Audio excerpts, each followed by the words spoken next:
Listeners everywhere, welcome to the Movie Show with Joel and Ryan, the weekly fix for your screen addiction and a trusted source for discussion of all things film and television. Please keep in mind that for the purposes of this podcast, Joel and Ryan are not acting as journalists, but rather fellow moving picture enthusiasts. All of their opinions should be taken as such. Also, please be warned that while Joel and Ryan may seem like petulant children, they are, in fact, adults who may occasionally use adult language. While they promise to bleep out all the worst words, it's a good bet you will still understand what they were saying. And now, with no further ado, here's Joel and Ryan.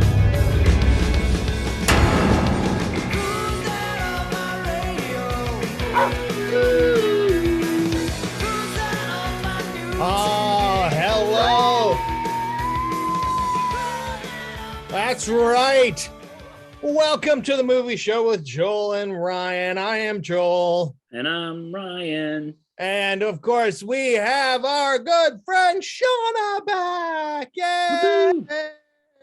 Shauna's here. And if Shauna's here, you know what that means. That means it's time for the first rule of movie club is you talk about movie club. The second rule of movie club is you talk about movie club. That's right. It is movie club time. I forgot about that from last time. I did too. I wasn't ready for it. That's awesome. We are going to be talking. So movie club today. I can't remember who came up with this idea. Was it Ryan. Was it Ryan? Yeah, it was me. Okay, so this one was we're celebrating we're celebrating dogs. We love dogs. We're dog people. Shauna's dogs have made an appearance on this show. Yes. We thought, but we set up some rules. We didn't just say, okay, dog movies, here we go. We did. There were top 10 dog movies, and movie club is we each try and pick a movie and do our best to pick one that don't even necessarily always fit a topic per se, although this was a slightly easier topic. Yeah. And we each picked one to watch and to make the others watch. And so I think that's nicer. It's like a book club. That's why we call it movie club. Yeah, but also within the topic of dogs, we skewed away from anime. We didn't want to do animation. No, actual dogs I thought that was important. I feel like it's not really, I mean, there's some great animated dog movies, of course, but I felt like that it was important that there be a real live dog performance as much at the center of these as we could. Yeah. Now, one of the things was it discussed? I don't think it was discussed, but it just happened to work out this way. That also we did not have any movie. We chose the three movies that we chose didn't have like humans being the voice of dogs. Like there was no, we didn't laid down as a rule. I was going to say we didn't. I think that's nice too. Yeah, I absolutely. I like that too. That we let the dogs' performances stand on their own And without the help. Individual choice in what movie we did, and nobody chose kind of a cheesy or Yeah, and also, the fact that we were trying to choose movies that maybe the other two hadn't seen ruled out rules out the Marley and Me's. It rules out Milo and Otis and some of these other. I've never seen those. You've never seen Marley and Me? And oh my God, what a missed opportunity. I didn't even entertain that as an idea because I assumed that you had seen it. Would you say it was worth watching? You liked it? Well, Marley and Me is a classic. I know what it is, but I do too, and the actors and everything. Yeah, I mean, and that's, and again, kind of, these three movies that we chose today kind of do sort of fit a particular. They're almost like their own little sub niche of dog movie, whereas like Marley and Me is the journey of a dog with the family. Right. They're very much dog and family. These movies that we talk about today are kind of more I don't know, dog as community member, sort of, you know. And I kind of I feel like I stayed away from Marley and Me because of the big names, honestly. You know, that influenced what I thought it would be about, whether it was right or not. And these are more movies that I feel like they were not big marketing bucks movies. Some of, I mean, I hadn't heard of any of them. And they were interesting, a little more, not glossy, not as glossy, more real, I guess. Yep. Yeah. So some of that's just kismet. Yeah, the way they ended up being related, but they are. They're all real dogs played by Hollywood dogs. And actually that's not even true. They're not, none of the dogs really are big time Hollywood dogs. So my favorite dog movies growing up were White Fang and you know, like survival movies basically, where the dog was a big part of it, or even the star of it. And you know, I like those films that even if they have people in them where you really following the dog's perspective. I think that's kind of neat. I was a big Benji guy growing up. Loved a lot of whenever the special, like the TV movies of Benji were on. That was always a big deal to me. I remember Benji's super cool. Benji rocked. Yeller traumatized me. Even Oh Heavenly Dog was pretty good. That's true. Speaking of movies where a guy voiceovers the dog. Old Yeller traumatized me. I remember watching it very young, and the original dog movie, kind of. Yeah, and I don't remember even the plot, other than I think the dog died, and I was out for a week. The dog saves somebody from a rabid animal and gets rabies himself, and they have to put him down. It is rough. When you're a kid, it's a really rough film, but it is the classic like frontier dog story truly of all time. It's really really. Need to watch it again. There's a wonderfully dumb Friends subplot where Phoebe's mom kept the endings of sad movies from her the entire time. And so they're like, Old Yeller, Frontier Family Fun. They're like, have you seen the ending? And she's like, well, yeah, they just, they're hanging out, and then Old Yeller's like, hey, everybody. And then they're watching it. And she's like, well, hey, Travis, what you doing with that gun there? No! So that should have been my family to me growing up. It probably. It's tough. I always say, that's one of the really super important lessons that pets teach us when you're a kid, and the movies are the same, but you're just your own pets yourself. They prepare you for that sort of loss, that all the little lessons you can learn from them. I always believed that it's sad, but in a profound way, one of the most important is that when you lose one, that emptiness and that's such an important part of life, and these animal companions of ours really, they help us to prepare for that in a really important way. I believe that. I agree. Yeah. So Old Yeller follows the formula, to a T. The life of a pet, really, you get the whole thing. It's pretty awesome. Yeah. All right. Let's jump right in. Let's chase that postal truck. Right. Oh, that was a big dog bark. All right. He clipped on the sound. Yeah. He was so big. There we go. He's like you when you get really excited on the show and we have to turn you down. We have to turn me down. Yeah. All right. So let's jump in with our first movie. Our first movie is the 2011 Australian comedy drama family film, giant hit in Australia. Yeah. But it is really beloved, super highly rated everywhere I could go and find, so. And this movie is called Red Dog. Red Dog. I loved Red Dog. Nice. Well, buckets. Should we let you start, or should we let Shauna start? Since well, this was Shauna's movie. Basics of Red Dog for us. Did you love it as much as Rudolph, or what was that Christmas movie? Prancer. Prancer.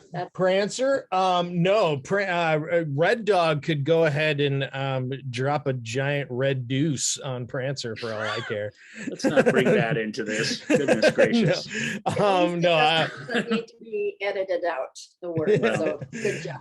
Yeah, he did he did the PG version of the pooping on somebody reference. Nevertheless, Joel didn't like Prancer. I did not care for Prancer, but boy, oh boy, did I love Red Dog. Holy buckets, did I love Red Dog. So what's the basics behind Red Dog, Shauna? I know you sort of picked it out of a dog lineup to just kind of get a movie sort of in with the ones we were choosing, because you'd never seen it before, right?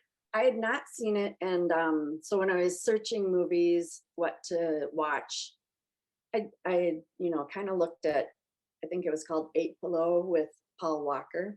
It's a good one. Which I had not seen either. And there were, interesting comments out there, kind of going beyond the every big movie review thing and looking at more people's comments. And that intrigued me. But then I read the one for Red Dog and I was like, oh, Australian, cool. And then some of the personal comments on it, I was like, okay, I'm gonna do this one just because it sounds intriguing for different reasons. And it's a story about a town. I don't even know if it's really a town. It's kind of a construction site in Australia. And I've been to Australia actually. And I've been to Sydney and then up where the Great Barrier Reef is. Brisbane. And my husband has done business there, and they always explain it that the north of Australia is similar to the south of America. We had an Australian filmmaker on the show said something along those lines. Yeah. Okay. As well, which is so it's kind of interesting to hear, Yep. And I get it now, watching this and knowing where it took place in real life, I guess. Actually, it's a story about a construction site.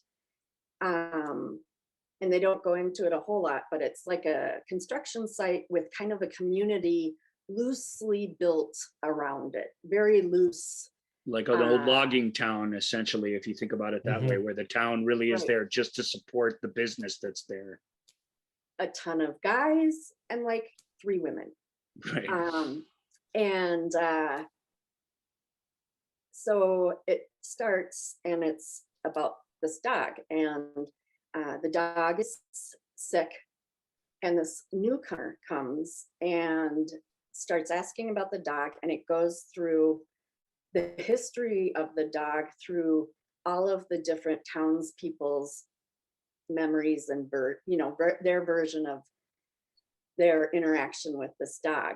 And it's this dog that, started out there, and each person would kind of have their own personal relationship with the dog and think that, oh, this dog likes me. Okay, I'm this dog's person. And then that person would find out, they'd see this dog having the same relationship with another person from the town. And they would kind of fight a little bit over it or whatever. But this dog was this to everybody in the town, basically, and really didn't attach to anybody or become anybody's dog until an American came to town one day to drive the bus from the community to the construction site or whatever. And the dog started paying this guy attention and trying to get on his bus and trying to, become part of his life like he had with everyone else. And the American guy was like, no, you're not on the bus. And it was almost like this, challenge for this dog. And so this went on for a little while, and the American was just like, whatever. And one day he walks into the town bar, and the townies are, or whatever, are getting this dog to, what was he? Oh, try to eat something within a certain amount of time. Yeah, And first the it's dog food, and yeah. Yeah, and the dog beat the record, and everybody's cheering, and they're making bets. You know, it starts out very innocently. And then the next one, they wanted, what did they want him to do? They wanted him to eat a live chicken. Yes, okay, that's what I thought, but I couldn't, I was like, it was considerably worse, you know. And, you know, in the movie, they made you think, okay, the dog does not want to do this. You know, he's not aggressive or anything. And it's building up, and all of a sudden the American walks in and sees what's going on. And he's like, stop. I'm not going to watch you make this dog eat the chicken. And they kind of, you know, the townies, you know, got mad and everything. And the dog realized, you know, here's this guy that is sticking up for me. And that was it. That was their connection. So then the movie goes on to show how they connect and their lives becoming intertwined, and, you know, shots of them, I don't know, walking and doing stuff together and all that. And then one day, the American, you know, is driving the bus, and this beautiful young woman appears, new to town, and gets on the bus. And the bus is filled. Every seat has one guy in it.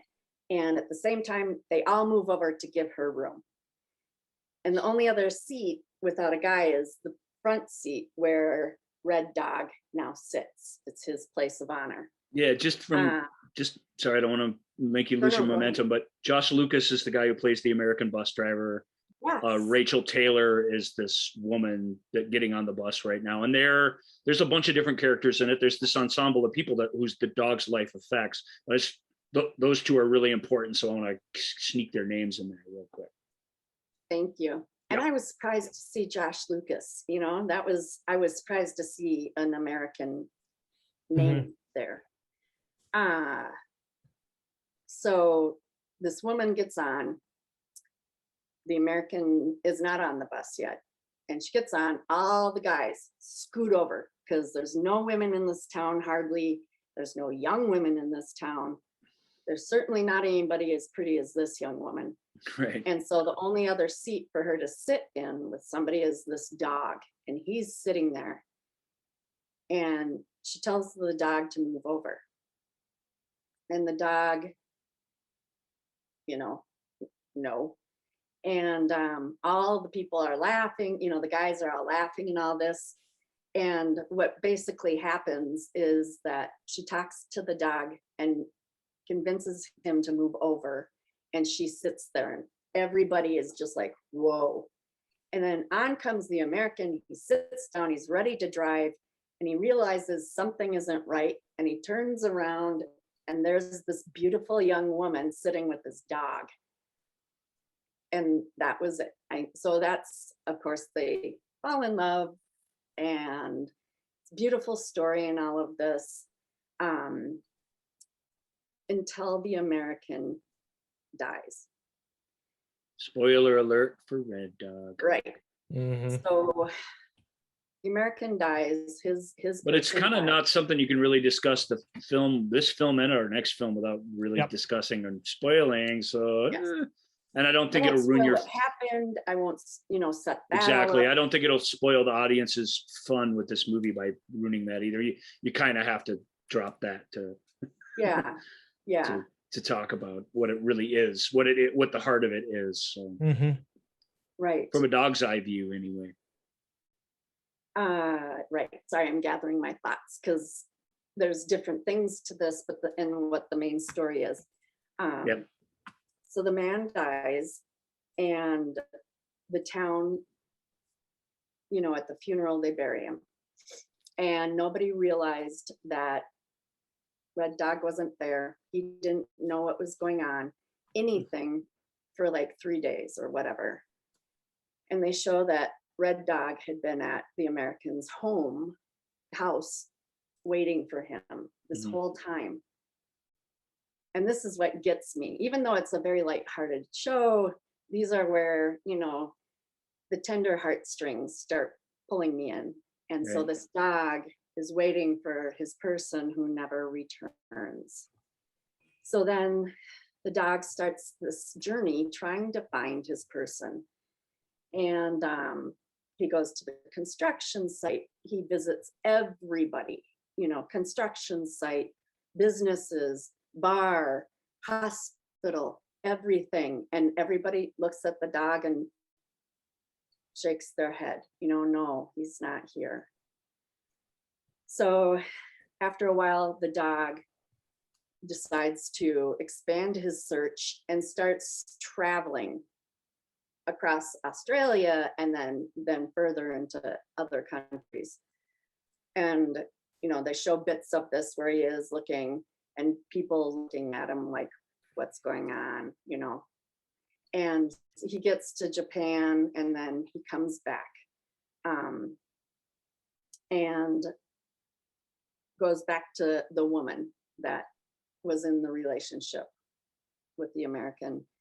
And she lives in a trailer park, and the guy that manages the trailer park is a big jerk, and his wife's a big jerk, and they have a jerk cat called Red Cat. And this guy, you know, tells her she needs to leave. Dogs are not allowed. We know you have them in there and all of this. And so she tells one of the friends in the town, and they, you know, the whole town knows, and they go to confront him, and they've got the town cop, you know, and all of this. So the Red Dog can be with the woman. And then all of this is being told as stories from town people, and the effects of Red Dog on their lives, what Red Dog has done to them, saved lives, you know, changed lives, all of this. And it's all being told to this new person in the town. And so I'm trying to think. So Red Dog was sick in the back of the bar as all of this story is going on. And I think they did a big toast to Red Dog, right? And as they're just start celebrating him. They just, you know, cheers to Red Dog. They start singing a song, sort of celebrating him and celebrating their life in a mining town. It's been built up. Everybody's come in. The entire town is there. In the end, they're cheering him, and Red Dog gets up. And they come to a slow revelation that this guy personifies something they think that is awesome about them, and that is awesome about their way of life and stuff. And you know, we'll talk about it a little bit. I'm going to let Joel respond to the movie before I get into with a super real story of this dog, which is quite a bit different. But it's that's a neat moment because that is the heart, that's the crux of what happened. This wandering stray dog looking for his human, you know. And may I interrupt you really quick? Yeah, his human ended up being the wandering stray American who has never spent more than a year or whatever anywhere that he is. Yep. And this dog becomes his dog.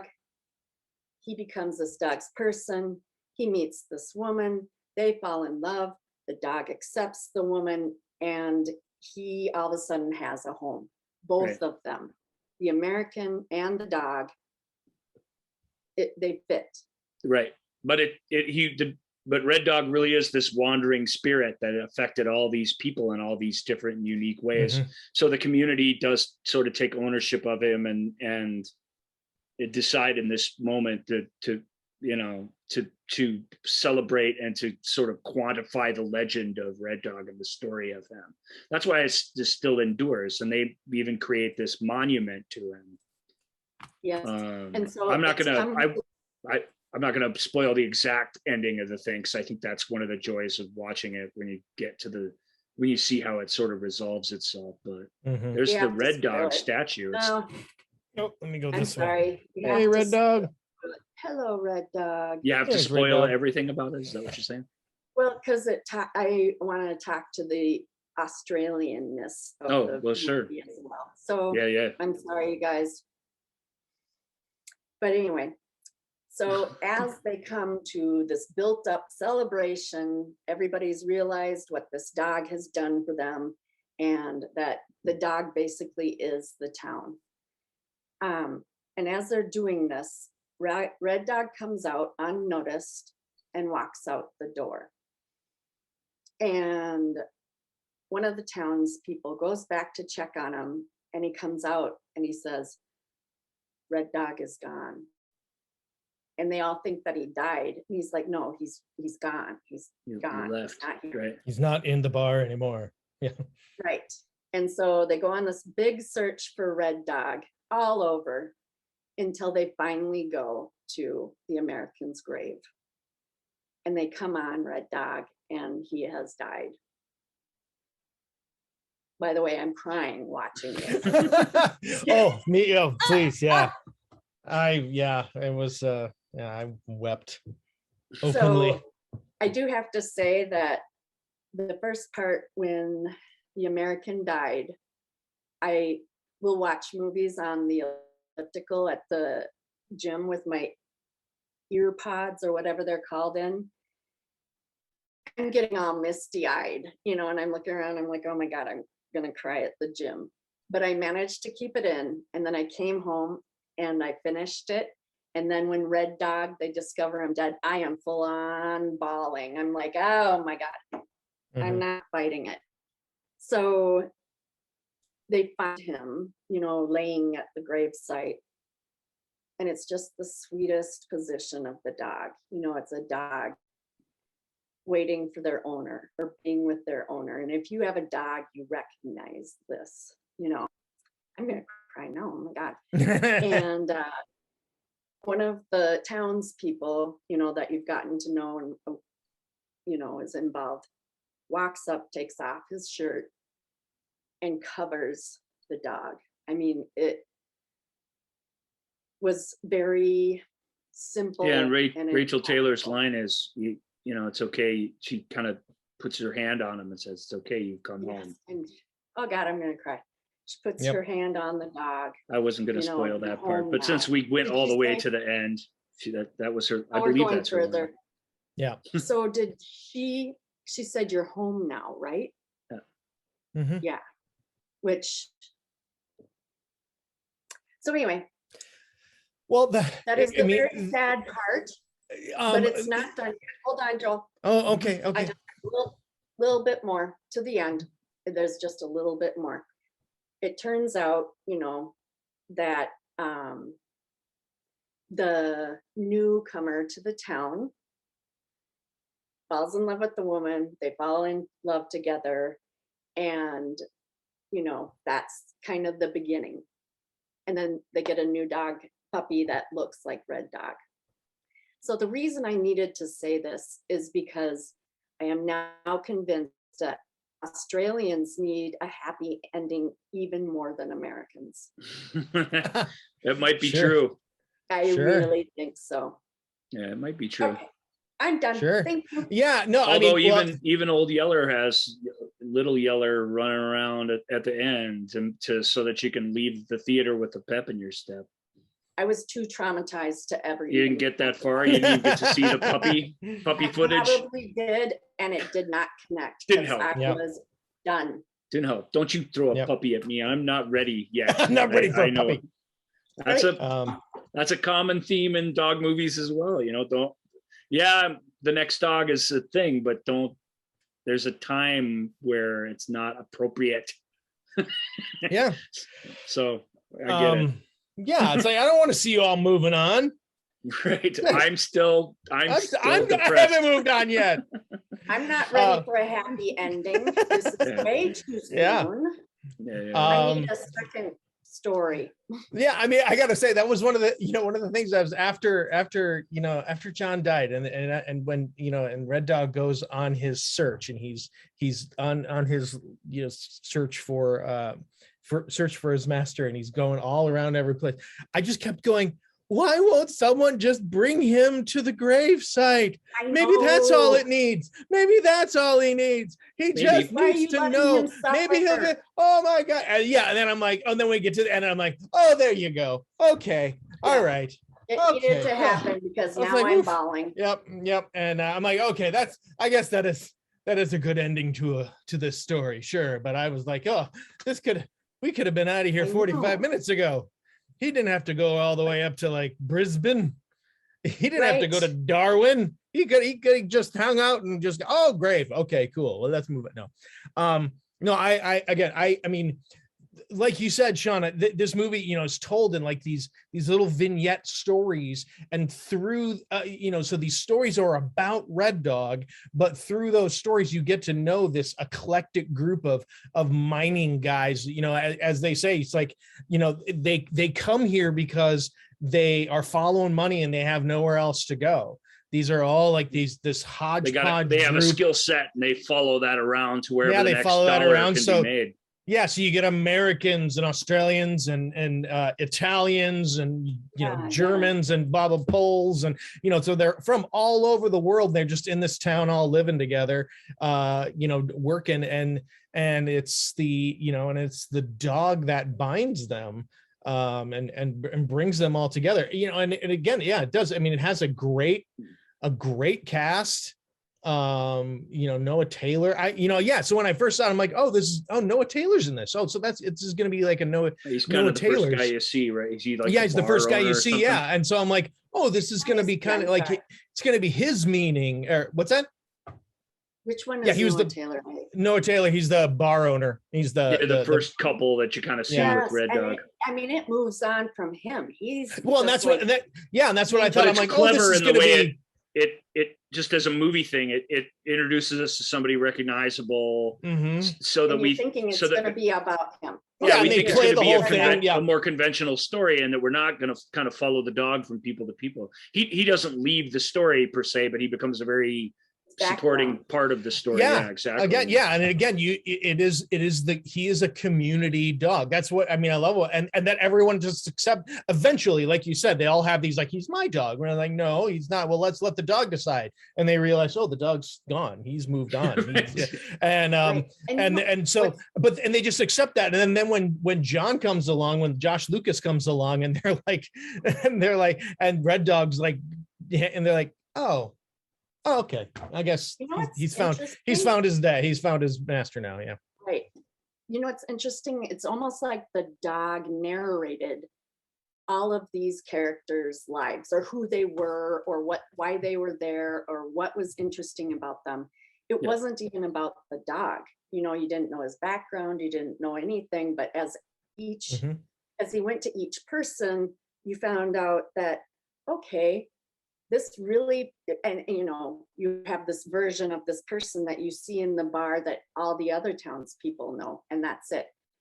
And okay, this guy who looks really big and kind of gruff and scary, he likes to knit. That's really weird, He's hiding it from the whole town. Okay, then they go on to the next person. Oh, this person feels really bad because of the situation and doesn't want to live anymore.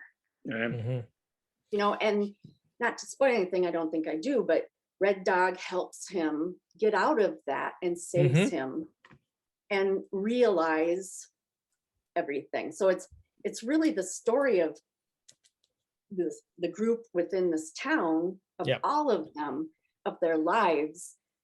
And Red Dog's just like kind of threading all of this together. Then they get to John, and it doesn't, you don't see any story about his background, where he was in the US, or exactly how he got here, or anything.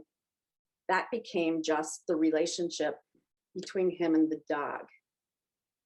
And then the woman. Yeah. And then, you know, it all kind of led to who this dog was and what he did for everybody. I don't know, you know, looking back on it, you understand the deepness of all of this more when you talk through the plot and what they did.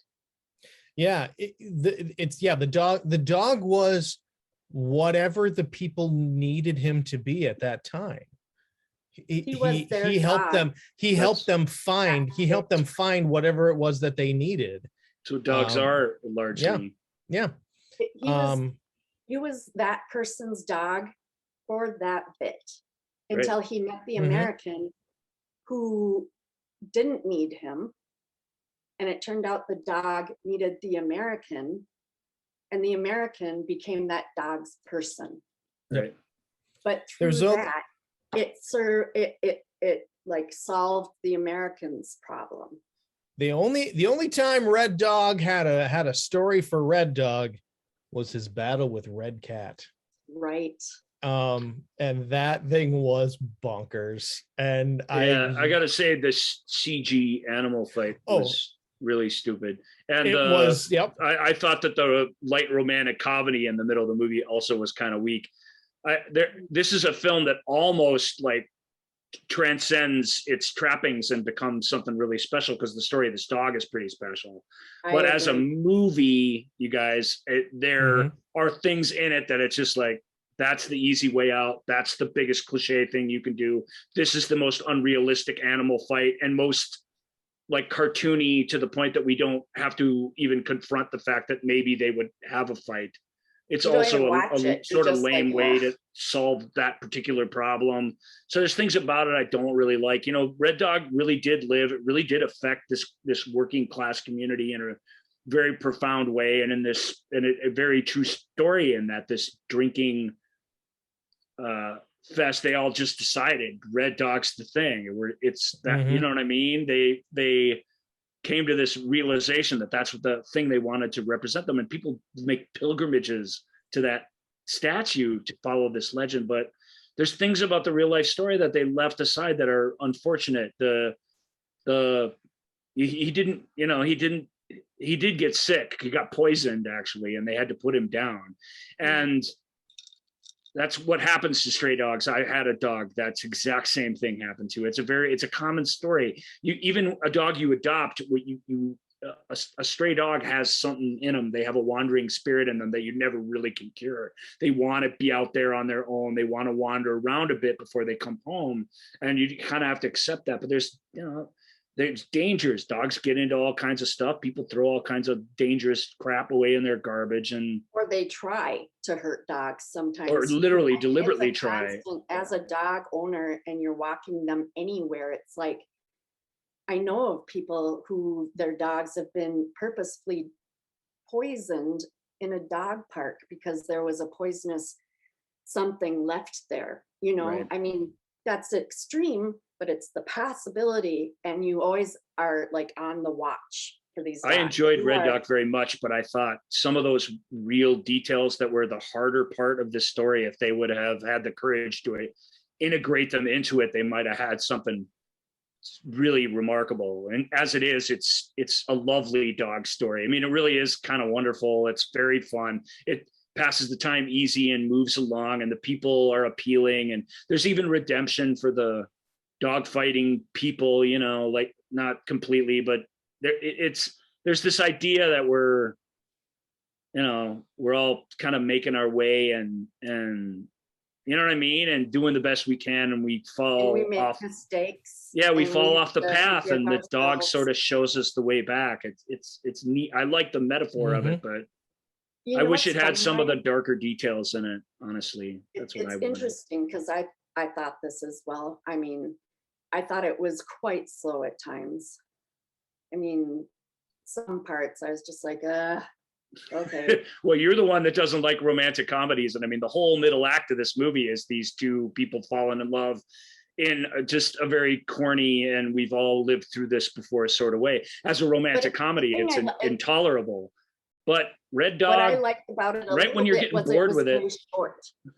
But they kept that part. I was fine with that. I'm like, okay, yay. It wasn't the whole shebang, but their relationship was cute. And then another love story. Yeah.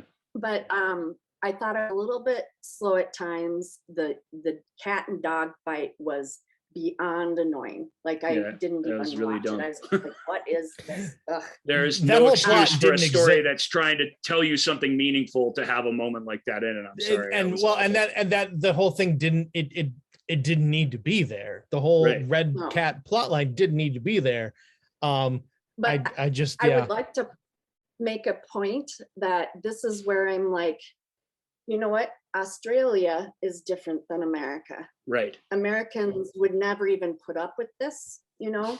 And like to your point that this is scored so high, I'm surprised kind of that it's scored so high because there are parts of it that are truly awful.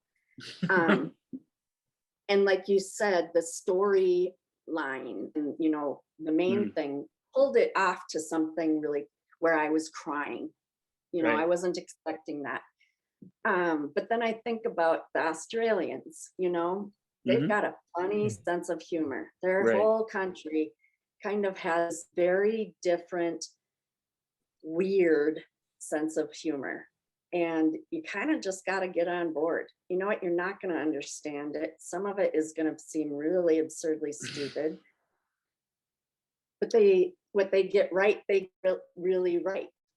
Across the board, where the bad stuff is probably really bad to an American.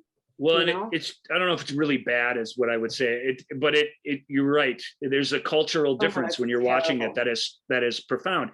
And you forget, it's easy when you're watching a French movie or if you're watching a Chinese movie or, you know, where you really understand that you're, you know, Australians, when we talked about it when Chris was on the show, we said, they're just like us, except they're totally not like us. Right. But it's easy to fall into the trap that, you know, this movie's going to be like an American movie.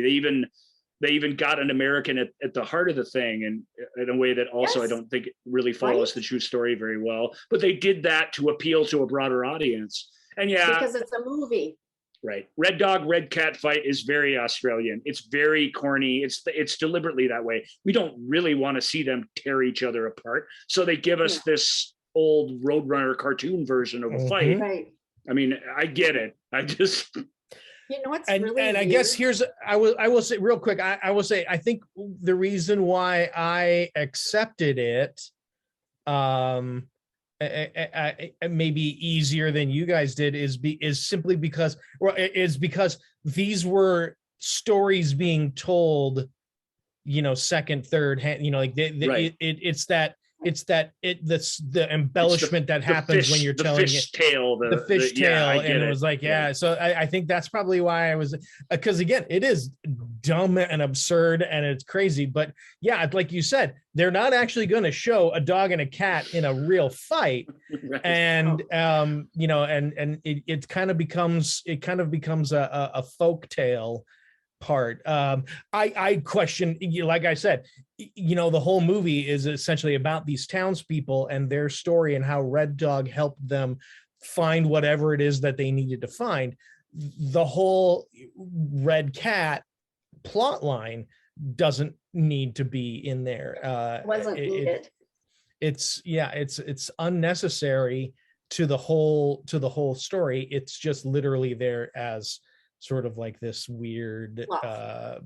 It was not only not needed, it should not have ever even been invented.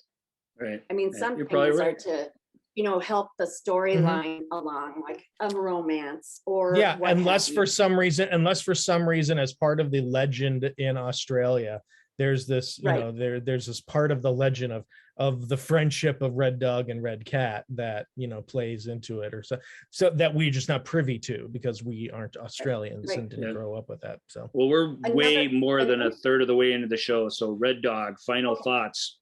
Wait, let me really quick. Yes. An interesting thing that hit me as I was watching it, I'm like, who's their target audience? Because you have a story about a big, you know, group of men, a few women. It's, you know, they're drinking, they're kind of swearing, they're doing all this stuff. I'm like, okay, is this for, it's not for kids, is it? It's not for women. It's not for kids. Is it for dog lovers? Is it for whom? You know, and that kind of its darker moments are censored enough that any kid could watch it. But it's a good point. Right. There are no kids in the movie because there were no kids part of this working class community, really. But the thing is that still their situation is a very adult situation. Mm-hmm. You know what I mean? Yep. And the death of the central character, the central human character, really, really hits you when it happens, which isn't something a lot of kids would be able to deal with very well. And obviously, it ends with a dog lying down and dying. And it's almost like they took the story and the situation, and it's like, okay, well, we want kids to see it. We want to, you know, they wanted everybody to see that movie. That movie's a populist entertainment for everyone. Right. Hold on, Ryan. Sorry, I have to get this thought out. They want kids to see it. They want everybody to see it. This is a national history that people know of, you know, right. Red Dog. Everybody knows about it, but maybe, you know, not everything. So let's make it, you know, it's a bunch of drunk guys at a construction site town, a few women, they're in the bar all the time. They swear, they this, you know, the guy's gonna die, all of this. But they never cross the line, you know, they never make it vulgar. They never make it too much. But then it's also like they put in all this fluff stuff that did not, it like detracted of the goodness of the story. So I just felt like because they were trying to market it to everybody, the good part of it came through really strong, but all of the rest of it was very distracting. Yeah. It's not a really great film by the metrics. I would agree with you there, but the magic of animal movies is there. If you get the kernel of that thing right, then you sort of make it all worthwhile, and that is kind of what that movie did. It has a great dog performance by Coco as Coco. Yep, the dog performance was so strong they made a documentary called Coco, the story of Red Dog, about Coco getting discovered and being cast as Red Dog. That's how big Coco, and he starred as himself. So Coco, yeah, quite the. Coco won an Australian an award for performance in Australia, and had to give an acceptance speech even for that movie. I was reading. You have that on tape? Behind the dog. Apparently it is. It's on YouTube somewhere. I have not watched it. I just read about it. So yeah, okay. So we can move on. We talking about my movie Hachi, A Dog's Tale. We should be able to speed through this one a bit because the plot points are so very similar to Red Dog.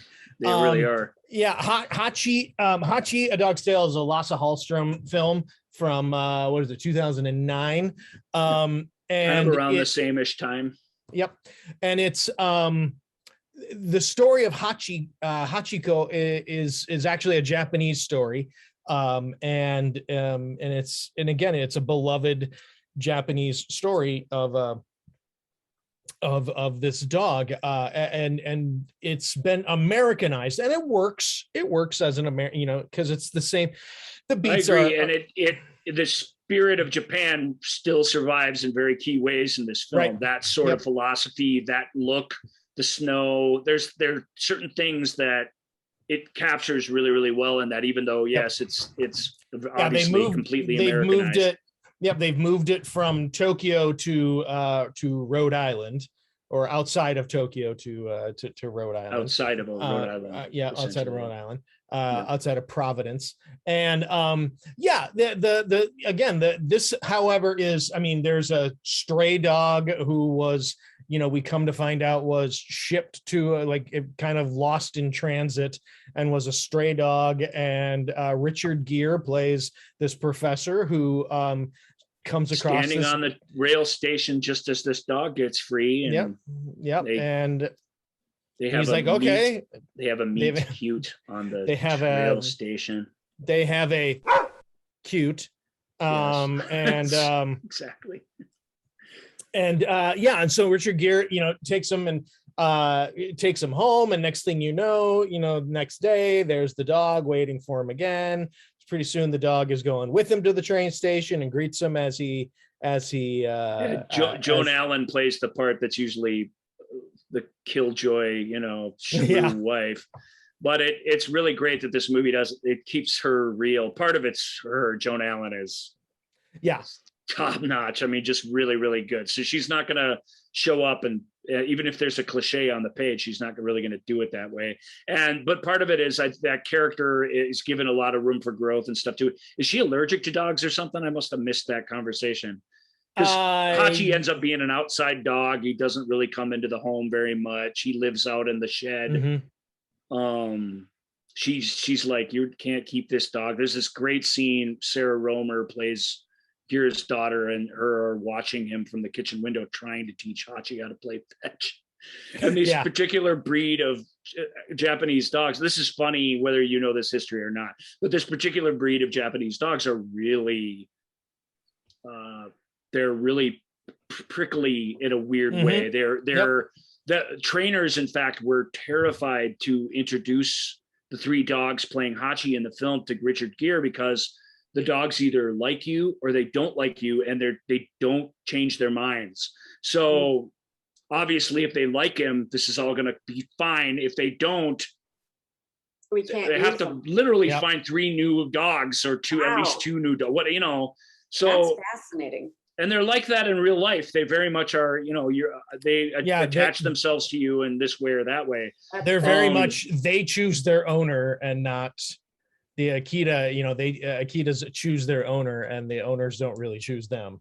And they may perfectly understand fetch, but if they don't see the point in it, they're probably not going to do it.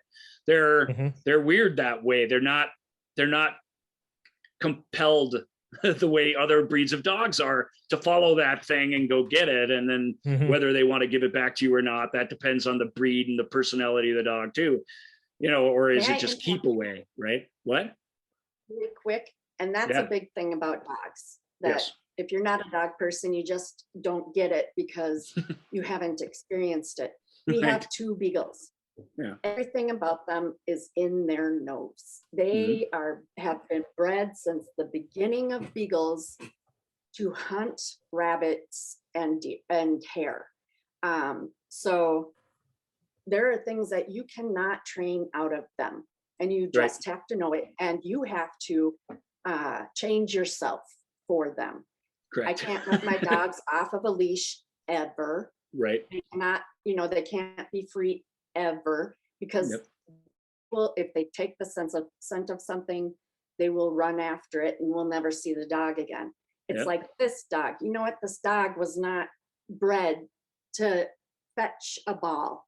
And quite frankly, it's probably insulted that you're even thinking that. It does sort of feel that way in the scene. Yeah, but it's a wonderful scene. Richard Gere crawling around out in the fall leaves with a yellow ball in his mouth, trying to show Hachi how to fetch, because this American guy, he really only gets it from that standpoint. At the same time, and it's Joel's movie. I'm sorry, man, if I'm jumping on you. No, go.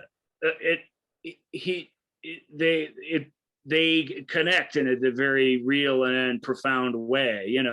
That dog spent this journey in this tiny little cage all the way from Japan. The opening credits is basically this montage of this crazy journey, and the thing sort of gets free, and the first person it finds takes him home, feeds him, whatever. I mean, it was almost like from a dog's point of view, there was no chance that this guy wasn't the guy. This was meant to happen. And you do feel like they were on that inevitable course toward each other to find each other and stuff.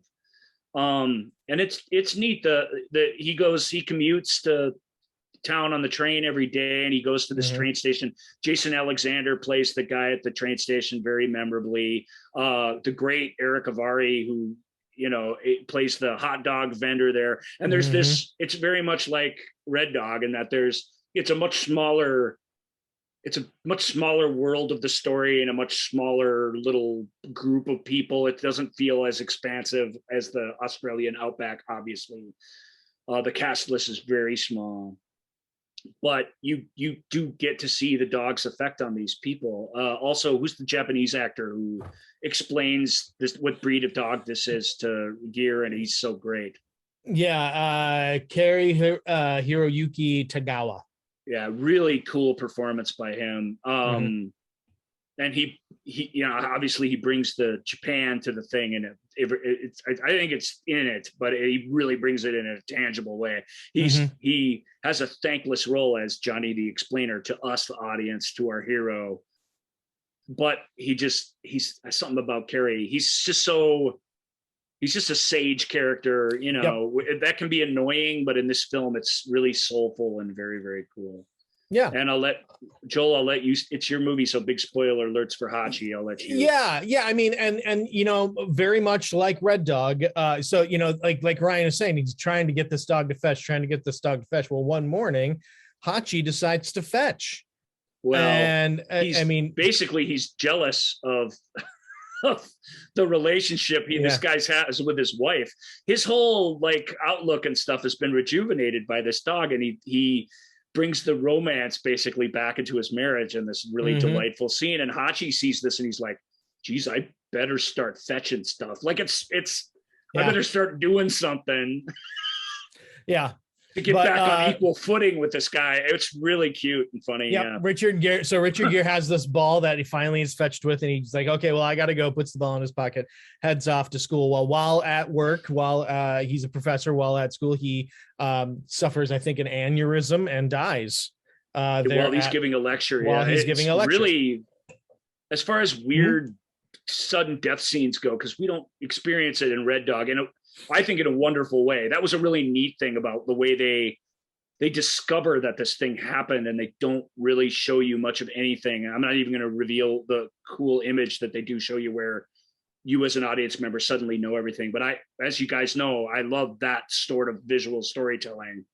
This is very much a performance by Gear, and it's amazing how he sort of acts this collapse, where this person that we know as this flesh and blood thing is there one moment, and it suddenly is just not there. And it's harsh. It's harsh, dude. Am I right? Yeah. Of something like that. Yeah. And so he dies. And of course that means that Hachi goes to the train station. And like he does every day, he has every day. And waits for him to get off the train. Yep. And he's never coming home. Gear's daughter and her family tried to adopt him, but he just can't. Hachi can't let go of the idea. And eventually she's like, okay. She starts to get it. And she's like, okay. So every morning she opens the gate for him so that he can go out and wait at the train station. And they all, Alexander's character and everybody, the hot dog guy feeds him every day. Yep. And Jason Alexander, has a great, when Jason Alexander wants to be earnest, he can turn that on, and he has this great scene, and he's like, he's not coming back. Come on, man. He really is heartbroken over this. He's the least likely character to be heartbroken over it. And you can tell he desperately wants to get through to this dog, and Hachi's just not having it. And then he's like, all right, you know what, Hachi, you do what you got to do. You know what? Yeah. And he just, so it's like, and later Carrie says the same thing to him.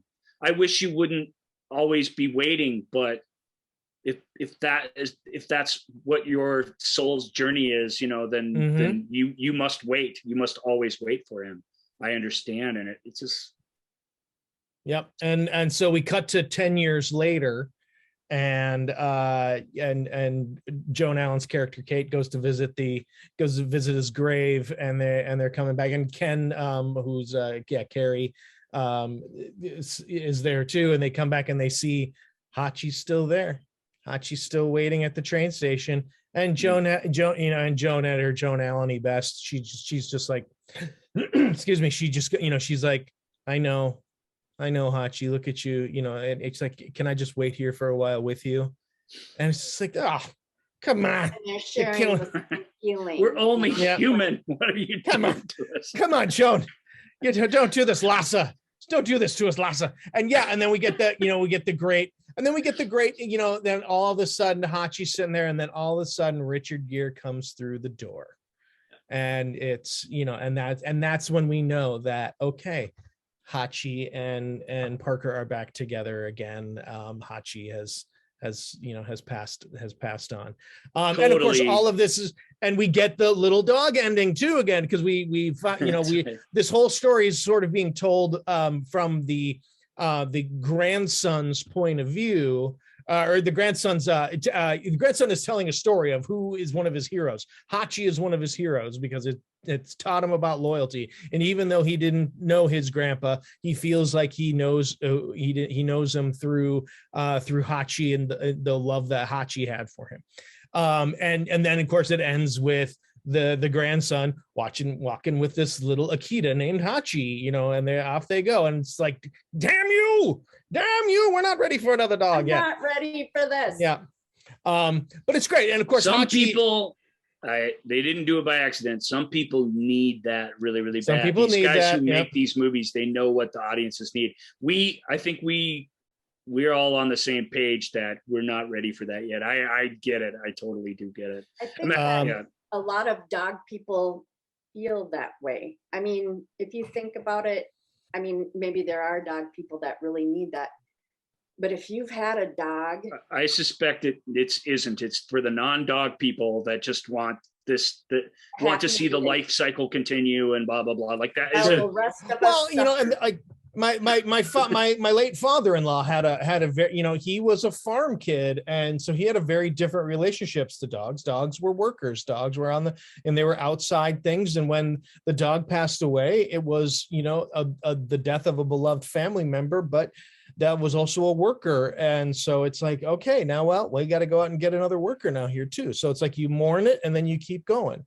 I need to tell a story though that is very similar to yours, but a little bit different. My grandparents were farmers, my grandfather, and he had a chocolate lab named Coco. And I have pictures of me as a baby. They're holding me on Coco's back as she walks around. This dog, I remember like her presence or what she was like, very calm and kind. But this dog was my grandfather's dog, and my grandpa was this dog's person. And they had this relationship. This was a farm dog. This dog was never allowed in the house. I don't even know where it stayed because I was so young, I wouldn't know. Years and years and years. And as Coco's abilities to function diminished, she couldn't get up in the pickup truck anymore. My grandpa would pick this dog up and put it in the truck. And my grandpa wasn't like that about animals. Like you said, they serve a purpose, except for Coco. So my grandma told me afterwards, she said, when Coco died, I knew the dog died. We knew it was headed in that way, in that direction. And when Coco died, your grandfather couldn't tell me for a week. He went out and begged Coco on the land and couldn't tell me for a week. Not that I didn't know, because Coco was gone, Right. But he just couldn't even tell her. Yep. When you have a dog, you become that dog's person. And they're your dog. I mean, there's a bond there that just really, I've never had it. And I have it for the first time with our 1-year-old puppy. So, I mean, it changes your perspective on everything. Like you said, Ryan, they teach you lessons about loyalty, about, who they are. There are aspects to them that are unapologetic because it's, as a dog, who they are. And as their person, not only, accept it, you learn to love it. And it's just a very interesting relationship that I don't know that there's another one like it, So yeah, so Hachiko, based on true story, but takes place in Japan. That's the reason I didn't know the story until we were walking around in the Shibuya district in Tokyo when I was there in 2011, and came across this statue.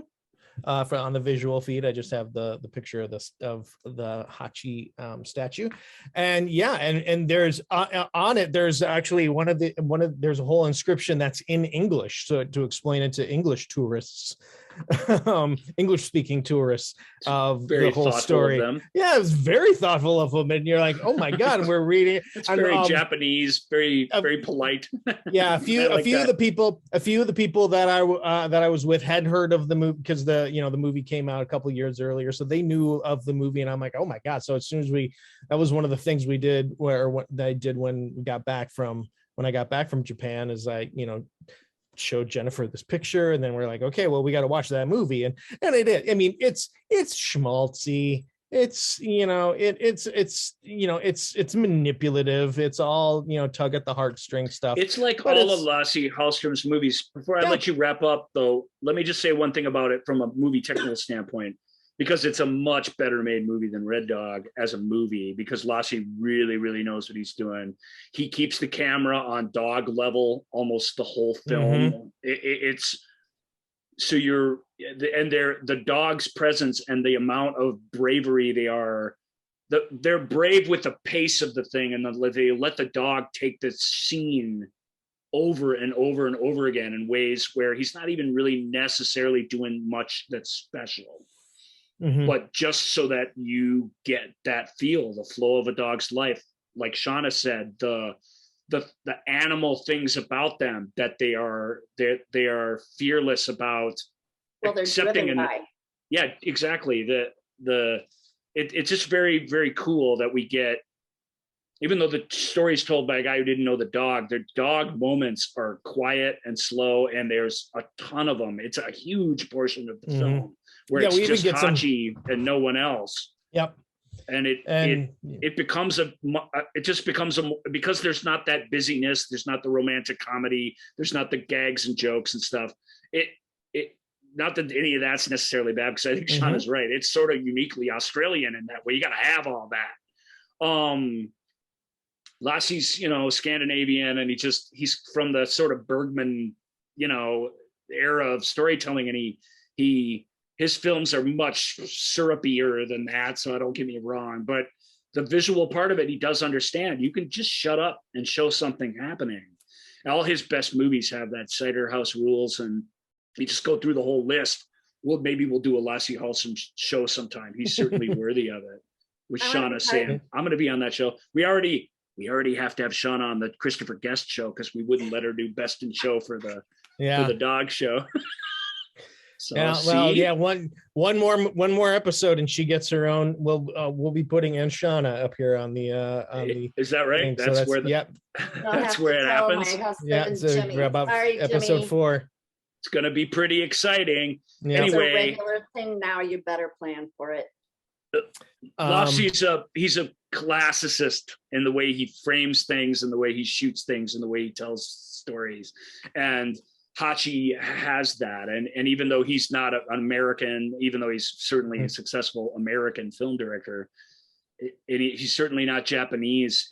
That cross culture, that marriage between these ideas is really, really works in Hachi. Even though you're right, Joel, it's manipulative. It's all those things. Yeah, in the best way. Tearjerker of an animal movie, no question. Yeah, absolutely, it is. Make a comment that kind of goes into our next. Nope. No. You may not transition into that. You may not. That's Joel's job. You're taking my job. No, of course. People. We are dog people. Yeah. You get all the dogs. I was thinking about this because you two are the movie files, or whatever you call people that are cuckoo for production and direction. You can just stop after cuckoo. Cuckoo in general, but especially about production and direction and music and all the stuff I don't even know exists. You guys, but you do on some level. Well, let me tell you how that level is. You invite me on here and I give you the purely emotional side. I am, does the plot work? Does it carry me along? Does it, do something for, am I sad? Am I happy? Am I satisfied? What have you? It's when all of the stuff that you guys know kind of breaks down that I realize it. And I'm like, that's so annoying. CGI or whatever, so annoying. And then I notice it. Hachi being better than the syrupy, better made. The syrupy things that in Red Dog you can't get over, you're just annoyed. In Hachi, if it's a well-made movie, and it doesn't just depend on the plot and emotions, all the annoying things in a weird way add to it, and they're there for different people, to attract different people for whatever they need. So then that leads me to the third movie, Ryan. And when I first started watching it, I watched the trailer and I was like, oh my gosh, I don't even really remember this being released. How did I miss this really? And I started watching it and I was kind of pissed at you for picking it, because I'm like, how did he get the great movie? What? He suggested this and said, this is my movie. And I was like, I wanted this to be my movie. But it speaks to how much it grabbed me emotionally. And I feel like a lot of that has to do with the whole movie production, direction, everything. I mean, if all of that is so good and the story is so good, I don't notice any of it. The little moments that might seem kind of like, okay, we're just kind of putting this in here to kind of smoothly move it along, I don't really notice. I certainly am not annoyed by, It's not we're talking about Megan Levy now, which is in some markets is called Rex. Oh, yeah. But that's a mistake. As much as I think that's wonderful, that's a mistake. The Rex is a central part of this story for sure, and it's astounding dog performance, and it's about the way these people grow together. But it's very much Megan's story. It's Megan's story of growth.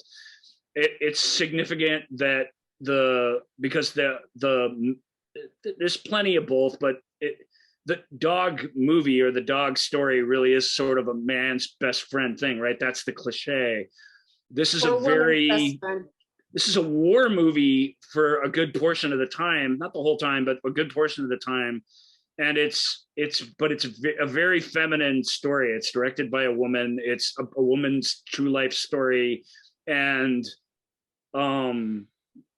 there's something about that where there's a lot of, even when she goes out with her friends, and gets into trouble on the base after she's joined the military, like that whole scene has a woman's perspective in it that is just really, I mean, I'm not a woman, but you just feel it. You feel like you're watching something really authentic, to use Shauna's word. Yes, just really quick. I'm really sorry. It'll be quick. No. One of the things I completely appreciated about this movie was it was feminine perspective. There was no, a man, I don't know, could have gotten this quite as right. I'm sure that's true. And it easily could have gone in. I mean, there were points, as you said, when she was peeing on the side of a building. Right, that's the scene I'm talking about. Yep. The military police come around, and as a woman, I'm like, oh my God, don't let her get raped. Goodness. Immediately, that was my first thought. And I would bet you almost every woman that knows anything about, women in the Army would have the same reaction. So she got that reaction, and it was not the case. But it was like she could present you with the difficulties of being a woman in the military without throwing it at you. Right. You know what I mean? No, it was a very fun, drunken night on the town hijinks. And I agree with you guys, although my mind didn't go quite that far, but it's a legitimate place for you to go because the whole thing turns darkly serious all of a sudden, like the whole mood of the thing. Fast. Yeah. And that's, you don't know, is this turning so dark that she's going to get raped? Or, you're just as a woman, I was sitting there like, where is this going? And how does it get back to the dog story? You know what I mean? Right. And then it moves forward. And as a woman, it's like, whew, we escaped that very narrowly. Okay, here we go. Yeah. Taking a step back, Megan is a character who's, it's her best friend that dies. Partly related to a lot of these hedonistic things that they had been doing together in her town outside of New York. And she's just lost and she's kind of grieving, but she's also kind of, and I can relate to this, she's kind of used this as an excuse to coast and just not do anything and not make any decisions. And eventually her mom, who's just a foil for her in the film, but it comes to life. Edie Falco, right? Who comes to life really brilliantly on screen. You get a real sense of who Megan is through her two parents and these radical different personalities that they have. The other played by Bradley Whitford in a great role, because he's great, but he's been very cartoonish in most of these things I've seen him in lately. And this part was really authentic. Yeah, really. He's just a supporting role and he gets that. He doesn't take stage in these scenes, but it's this wonderful, believable, real life person that you feel like you're getting to experience on screen. And Kate Mara also is super, super great actor. Is the central character in this, and Megan's story is sort of written down, and her perspective is a big part of this. She gets a cameo in the movie as one of the people assaulting Kate as she gets off the bus. She's this female drill instructor who's just taking their phones away and barking at them and stuff. So the film has that kind of thing in it without going overboard with that, which I really appreciate. But it's a basic training movie. She joins the army just to give her mom the finger, and because she's got nothing else to do or nowhere to go. She doesn't just snap to that. She kind of sees a picture and sort of gets inspired. And the army, if you're just even a little bit interested in maybe doing that, it's not even the army though. It's the Marines. It's the Marines, right? But they will. That's important. The Marines are the ones that have the bomb dog units, which this is ultimately about. It's about a bomb sniffing dog. So sorry, but any branch of the military outside of the Coast Guard, which you really have to beg to be a part of, they will recruit you. they will recruit you. They will get you to do it, and that's a lot of people's stories. And yet a lot of But with the Marines, they will work to recruit you. But if you don't fit, find another military to go to. Yeah. But they do rustle in the basic Marines. They do rustle in a lot of people who don't fit, and they do try to give them every opportunity. This movie's no different to make good. You don't last forever, but she gets a second and third chance. And one of her punishments for her peeing late at night on the officers club on this base is she gets sent to the canine unit, the dog sniffing unit, and she's got just the worst job. She got to clean out the kennel. They use her as an attack dummy. That was so funny. Yeah, it was. I mean, the high-spirited military hijinks and their jokes and the way they talk to each other, all that felt very, very real. Well, and I would say you see that's a men's club. I mean, who were the other women in the canine area? Yep. And you see one of the officers when she's suited up, getting attacked by dogs, right. Give her a tip, and I won't ruin it, but he gives her this tip, and I'm like, oh, what a nice guy. Maybe they'll fall in love, you know.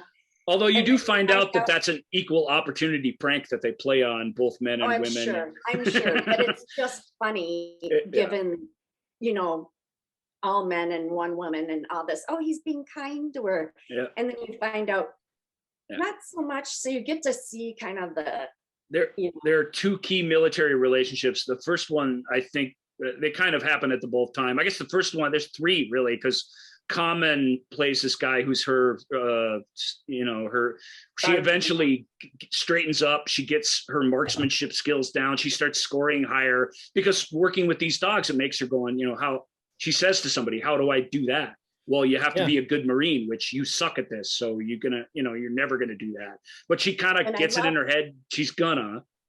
I love that he didn't give her an easy answer. Go do this, you know, whatever. It was like, I don't know, that, you know what, you got to be best at all of this. Yeah. And later come back and show it. And he's like, great. Well, now you got to do this. Oops, she's got to put the dog suit on. Yeah. I mean, I loved how they built that. You know, it's not easy.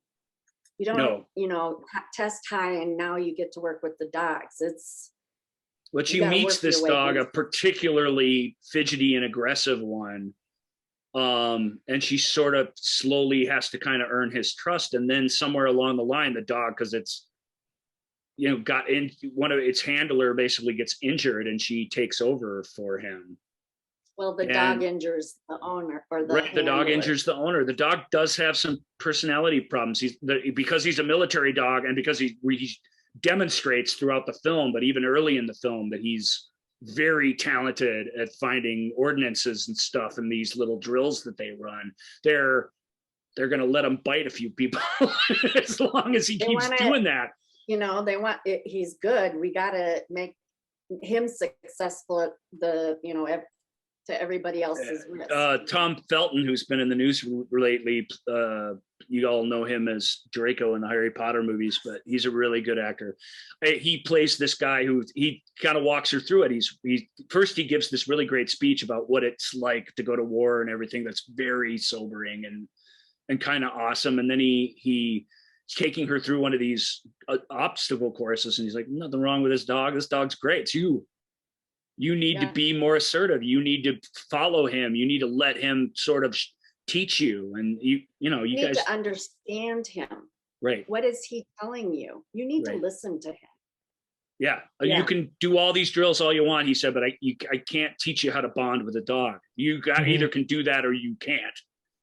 The problem here is you, not the dog. She does it in a sort of unconventional, weird way, but in this really glorious way. These two become one. They become really good soldiers together. It's I was carried away by this movie. Just aside from I'm not going to get all the way to the end of this movie. I'm going to let you guys do that if you want. So, but I will get you to when they go to war. There's the real life Rex and Megan Levy. It's very cool. Mm-hmm. On the video feed. Oh yeah. Oh my gosh, look at Rex. That's awesome. Yep. Yeah, so that's not the two from the movie. Those are the real life ones, but that's really cool. Yeah, she goes to war and packs up and heads out, and each sequence is better than the other. The dog's freaking out on the plane over, and she's got to kind of calm them down, and she gets the lone woman's barracks, which is this one room with a cot in it, and they sort of cuddle up together and listen to the bombs going off all night in the background and everything. And there's an incredible sequence at a checkpoint where they're checking cars and stuff. Really powerful. And then the as far as combat sequences go, it's one of the better ones in movies of late. And there've been a lot of desert combat sequences, but there's this amazing one where they're out on the road and they get basically under siege by somebody who'd been waiting for them to come along, and the dog kind of saves the day, and Megan, to a large degree, kind of insists on staying and fighting and seeing this particular mission through in this incredible way. But they're both injured, and this is the scene that just kills me. It kills me every time. I have to stop and calm myself down when they're brought back to this barracks and she's being airlifted in a helicopter and the dog's down on the ground and they're being separated for the first time since they've come together in the movie, and the dog's freaking out and she's crying. And I'm just like, I just totally lose it. I just totally lose it. I don't know how to explain what that is like, but. You even talking about it, I'm getting goosebumps.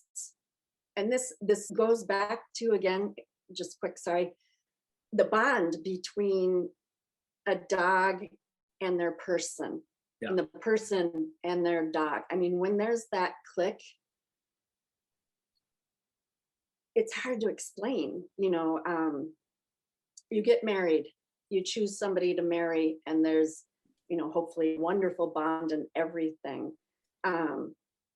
But when it's a dog and a person, there aren't all of these, like, you're not listening to me, or I'm angry, or anything. It is purely being together for the most part.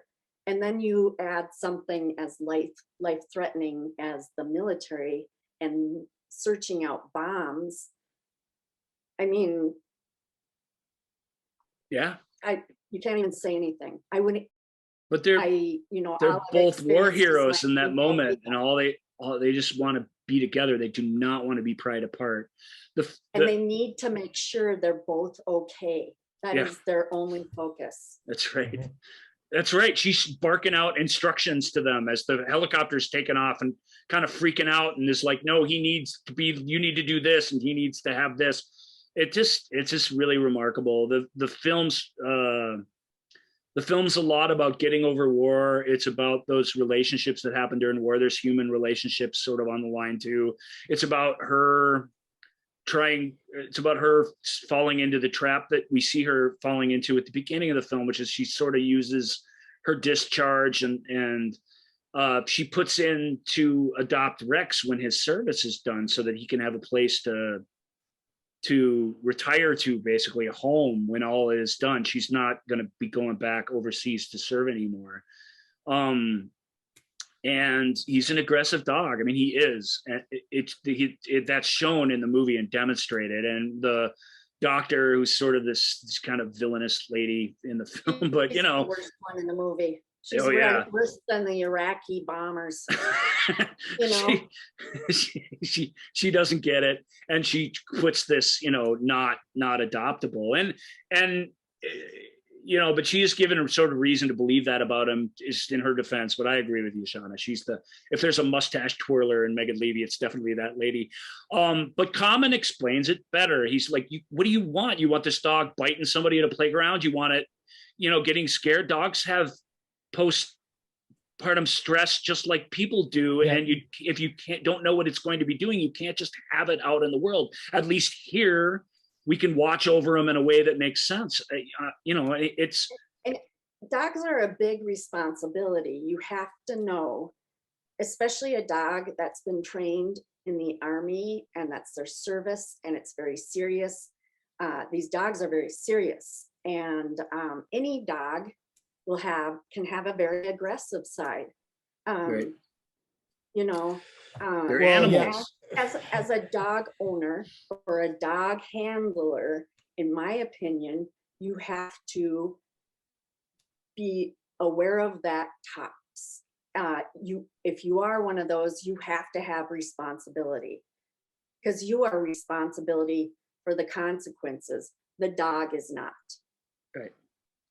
But she makes a case that dog's a hero, and we should treat it like one. And this isn't right. And the end of the film really is her going on this very real life crusade that she went on, that turned into her life's calling, really. If to without going into the details, she fights to get Rex back and to get him to live in comfort, at least with someone that loves him for the rest of its life. And her support of animals and other soldiers and stuff like that became something she did, because she really does. She gets back from combat and you really see her. She goes back She goes back to sleeping the day away. She goes back to not really being able to relate to anybody, to just wanting to hide from everything. But fighting for Rex shows her that, you know, aside from really heroically serving, you know, at war, there's the other things that she can do and other ways that she can serve. And it's a beautiful movie that way. It really is pretty fantastic. And as far as dog movies go, there's several scenes that just knock you out. They just knock you out. If, like you say, maybe you have to get it, but I believe that, I think it's a human enough story that I think you get it either way, even if you know, well, I think as a dog person, you really, really get it. Yeah, it's a dog person movie. It's not necessarily there's a reason why, like you said at the beginning, if you went to a movie called Rex, right. I think you're gonna be very disappointed. Maybe because this movie is called Megan Levy, and it's a story about Megan Levy. Yeah. And what very tight on her perspective, her philosophy of life. It's got her, that woman, that real life woman's words are very much a part of the movie in a great way. Mm-hmm. Normally, I'm not a big like voiceover fan, but I think they handle that really, really well on that film. If I may speak quick, sorry. I love this movie for so many reasons. Again, about the women's perspective.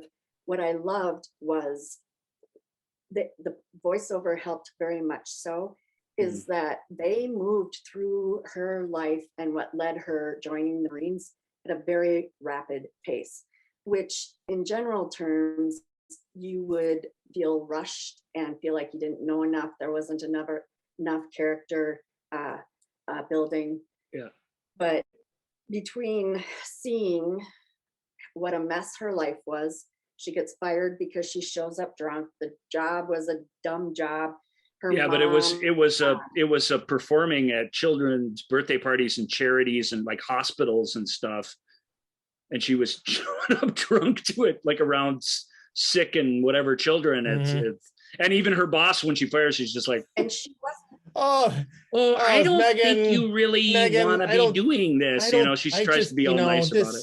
She's just like, this isn't going to work out. Yeah. Oh, and Megan doesn't even fight her or get mad or make her feel like Megan is a pretty pathetic character, especially at the outset. And they give you a reason for this as well. Right. They say, you're just not really a people person. Right. You don't relate to people. She's, doing shows all hungover, probably still drunk, to very sick children, and she's not doing it to make them feel better. She's doing it to exist, to have a job. Yeah. To me, she looks the part. Kate looks cute with the little puppets and everything. Yep. Like you can see why someone would think, oh yeah, this will be a good job for you. But there were elements of that though. Like you're just not a people person. I'm like, oh, but I bet she's a dog person. I'm like, did we really need someone to go? I think we can tell that she's not a people person. I will give you that very much so, because it happened a couple times. And there's a few moments like that. There's a few moments like that. Like what we can all agree, when the most insensitive character in the world drops the puppy in the movie midway through, we're all like, puppy rejected. Yeah. It's not a happy ending, puppy, but at least the movie addresses this idea that you're absolutely right, that you just another dog will move us along. Yeah, you're absolutely right. To be fair, they're really well-meaning and trying to bring her back to life, but boy, we all know desperately wrong choice at that time. Yeah, Edie Falco, to me, I don't know what movie she was exactly in, but that character was not. I thought, in my opinion, Edie Falco was just. I'm like this. How are you doing this to Edie Falco? Or Edie Falco, how are you doing this to yourself? I didn't think so. I've seen, the way my niece and my sister interact, and I've seen the way my sister and my mom interact, and I recognized a lot of truth in that relationship, actually. Sure. But fine. That's great, because then it worked for you. It didn't work for me. It didn't work completely for me, but I think I was you know, and everything being so on the, everything being so on the nose, like when she comes back and for Christmas she gets a makeup kit. I mean, yeah, oh, we get it. You don't understand her. Okay, I think we've checked that box off about an hour ago. Right. And so, you know, so it was just like, so all of the scenes, I really felt the movie was let down when she was stateside.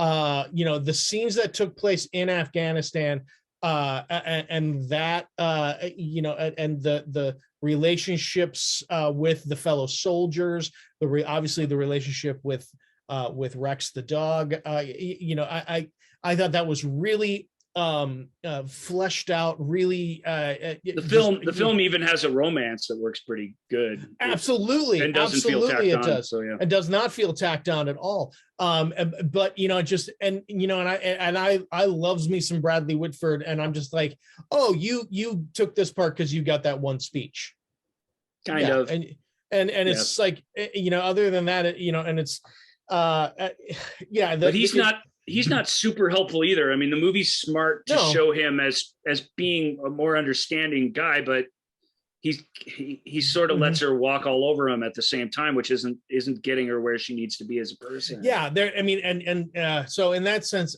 one of the things that I wish, like, because we talk about, I agree with you, Shauna, that the female voice, and the fact that this was written, you know, at least 2 of the 3 writers credited here are women, directed by a woman. You know, and that to me is a very important element to this, to how this story is told.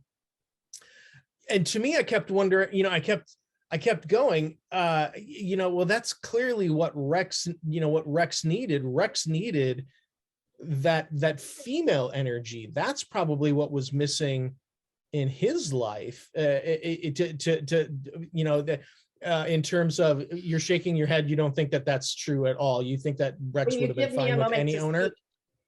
What's that? I said you would have been, you thought that Rex would have been fine with any handler, with any owner. No, but I want to go back a little bit because you guys kept talking and I wanted to make a point. Your turn. So was Edie Falco maybe a little over the top and, you know, almost to a point where it didn't jive with the movie? Yes. Why? Because they had 10 minutes to set up Megan's entire life to get to the meat. Yeah. But the hard part is that all of that is why that happened. So within 10 minutes, you have to incredibly strongly show how horrible her life was. And rather than looking at each time she acted and how over the top it seemed, or, you know, the makeup kit, or, you know, looking at these separate things, you first see Edie Falco's character on the phone saying, I can't have her just staying at home and not having a life or whatever. So my first thing was, oh, this mom has this deadbeat kid. And then you're watching Megan be a deadbeat kid. And so that affects you, like, what an awful kid, you know? And then it's going on and it shows her leaving for the military. And her mom goes into her room and she's like, what's this Marines thing on? You know, and right away she says, Mom, I think there's some pot in the top drawer for you left over, you know? And the next thing, the officers at the boot camp are yelling at them to get off the phone, at her to get off the phone. Bam. So you're still kind of like, what is this? And then, you know, it goes through all of her work at boot camp and what she learns about herself. I mean, there's a lot going on there about her learning about herself. And then she gets to graduation. And the graduation is really quick. And you see everybody celebrating and getting together, and Megan walking away alone.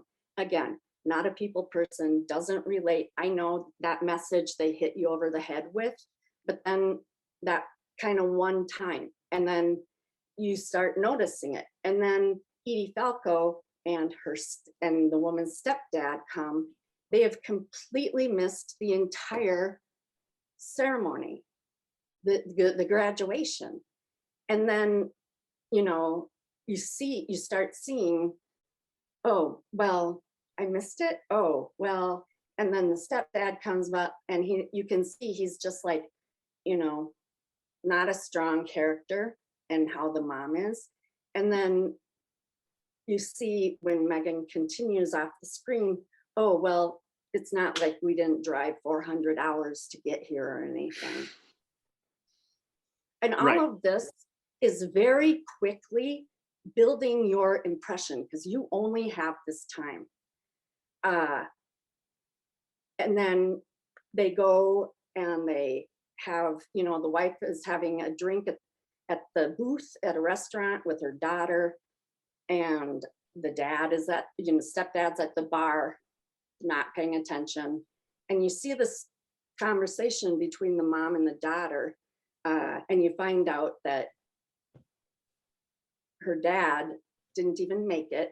And then the mom is mad, like, he owes me $2,000 in alimony. And Megan says, well, you had sex with his best friend. You're paid, you know? And so you're finding out all these things really fast, really big. Turns out the mom wants the money if her daughter is killed. That's her point of being there. So it's very fast. It's very over the top. It's very tacky, all of that. And then she goes to war, and it's like the whole movie changes, you know? And it becomes about who Megan is, learning who she is and who she is with this dog and who they are together and all of this, the seriousness of it. And then she comes back stateside and she gets a makeup kit. You know, is it over the top? Yes, it is. But for a woman with a crappy mom, is that probably the truth? Most likely, yes, it is. And it sucks. And it shows even further how Megan was so beat down. Her only friend died. Her mom was awful. Her dad didn't show up. Her stepdad isn't strong. You know, all this stuff. I don't know. For me, it worked. And I understand how it can seem very over the top. Yes, it is. Yeah. But you know what? Those people are over the top, and they're that way, you know? I don't know. It worked for me. There's an old Philip Seymour Hoffman's thing, because he says when he was accused of being too over the top, what he's like, just go ride the subway, man. Look at that guy, right? And look at this person. I'm not being over the top. I'm in Joel's defense. Yeah, in Joel's defense, from if you step outside the fact that there are people like that and that there are relationships like that work, there's a way that movies, and this is a really good movie, but this is a fair criticism of it. There's a way that a movie can get single-minded about something that exhausts you, makes you sick of it in a way that has nothing to do with the story that you broke down for us. That has just, it has in the way that the movie's truth stops working on you very well. And I didn't mind it, but I'm with him in a way. I was only able to kind of get halfway there with it, because it is what you described. I understand that, and I respect that definitely. Yeah. And that's again where I'm driven by emotion. You guys watch, you know, right. All the stuff that I really don't. But the forcefulness of it and the overtopness of it is actually truthful. Yeah, you get sick of it. Yeah, but this is real life for a lot of people. Imagine how sick of it they are. And yes, sure. it affects you in the movie. Yeah, and you're kind of like, No, I get that it's real life, but this movie isn't real life. This movie is telling a story, and from a storytelling point of view, to me, it really let the story down. That's the entirety of the point that I was trying to make. Is that a little more nuance and a little less of it being so on the nuts might have helped it.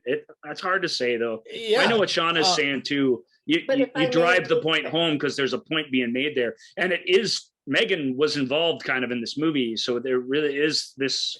Sure, yeah, she was. If I may, really quick. Yes, nuance is great. I agree. I love a movie with a lot of nuance, but they wanted to make this 10 minutes as impactful as they could, annoy the crap out of you, and get to what the movie's about. The movie isn't about her mom, but they needed to show and their relationship does soften somewhat as the movie goes on. And they needed to when Megan is better at being who she wants to be and isn't sort of this liftless leaf being blown around in the wind. That helps. To show you quickly within 10 minutes, bam, that's what that was. Now we move on to although you're not really talking about the opening so much as when she first comes home from war, right? The puppy, the makeup kit, all that stuff. Any of it, all that, any piece with Edie Falco in it had to be bam impactful. And did it annoy you? Yes. Yeah, I love and that. Shauna, we're actually agreeing. However, what I'm saying is you keep saying that we only have 10 minutes to do this, and so bam, it hits you. What I'm saying is, why do you only have 10 minutes? Maybe spend those 10 minutes that to me that's a problem in the story. If you're going, well, we only have 10 minutes to do this, so we got to cram everything in there. To me, that's a problem in the storytelling. We don't know what they were thinking. But. I appreciate but that's what I'm saying. You don't like it, and this is a totally about what you like and what I like. I appreciate it because they gave you 10 minutes, pow, they hit you in the face with it, and now you understand in 10 minutes everything.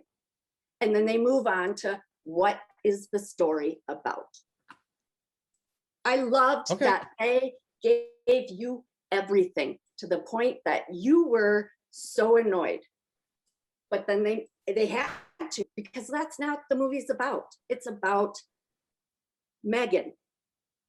It's about Megan in this situation and Megan and this dog. You shouldn't even be thinking about that anymore. Yeah, it's true. We probably spent too much time on it as it is.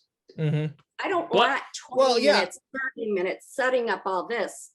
And that's not what I'm saying either. I'm saying that they could have spent that, frankly, you could have done, in my opinion, and I'm not going to, I can't say how they could have done this, but I bet there would be a way to do it in 5 minutes that would have been more effective. Got nuance in there that fast? Hard to say. Yeah, you could have done it really.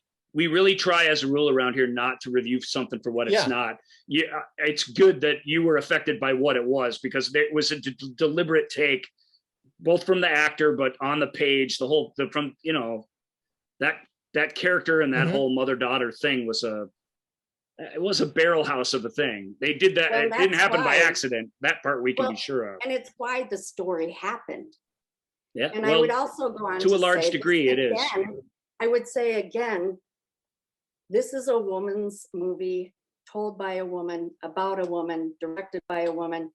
And this woman goes into the army, and without, I appreciated they were so subtle about the sexism that they didn't hit you over the head with it. As a matter of fact, you didn't think she might get raped. That was my first thought.